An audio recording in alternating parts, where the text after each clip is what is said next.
మళ్ళీ general election ఎదుర్కొనేటప్పుడు Rajasekhar Reddy గారు ఒకటే ప్రామిస్ చేశారు, దట్ మొట్టమొదటి సంతకం ఉచిత కరెంటు మీద పెడతారు.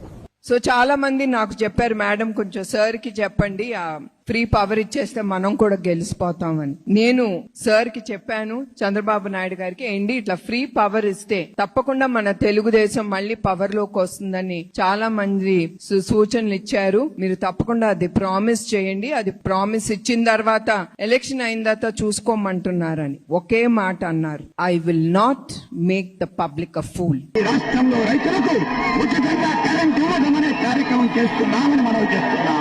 సవినయంగా ఇప్పుడే మీ సమక్షంలో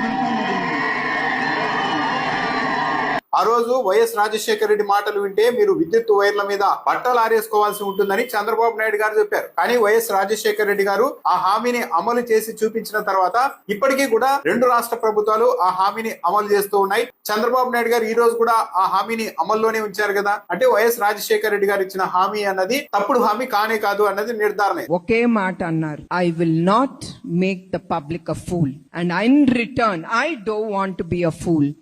ఏ రైతు కూడా ఒక్క పైసా మీరు రుణాలు కట్టకుండా పూర్తిగా రుణాలు చెల్లించే బాధ్యత నేను తీసుకుంటున్నాను. రుణమాఫీ ఇచ్చేసి వన్ టైం సెటిల్మెంట్ అయిపోయింది కదా, ఇంకేం చేస్తారు?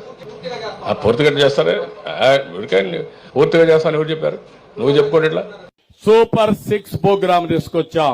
ఇంట్లో ఎంతమంది ఆడపిల్లలుంటే 19 సంవత్సరాల నుంచి 59 సంవత్సరాల వరకు ఒకరుంటే 1500, ఇద్దరుంటే 3000, ముగ్గురుంటే 4500 ప్రతి నెల మీ అకౌంట్ కు వచ్చే బాధ్యత జనసేన తెలుగుదేశం ప్రభుత్వం తీసుకుంటాం.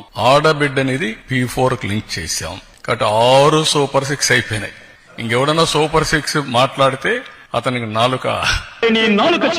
నేను ఏది చేయగలను అది నేను ప్రజలకి హామీ ఇస్తాను, ఏది నేను చేయలేనో నేను అది వాళ్ళకి ఇవ్వను.